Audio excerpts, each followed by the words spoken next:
നമുക്ക് ഇതുപോലത്തെ ഒരു ബുക്ക് മാർക്ക് ഉണ്ടാക്കിയാലോ? ഇതുപോലത്തെ ഒരു പേപ്പർ എടുക്കുക, അത് നടുവേ ഇങ്ങനെ ഫോൾഡ് ചെയ്ത് കൊടുക്കുക.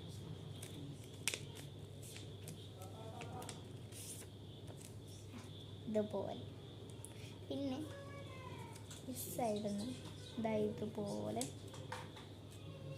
അങ്ങനെ ജസ്റ്റ് ലൈക്ക് ദിസ്. അതുപോലെ രണ്ട് സൈഡും ചെയ്തെടുക്കുക.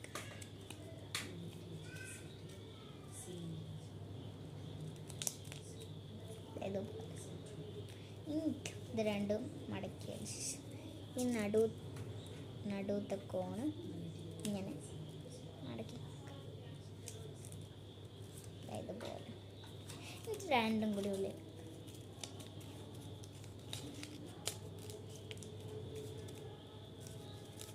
ഉള്ളിലാക്കിയതിന് ശേഷം കളർ ചെയ്യാം. ബൈ.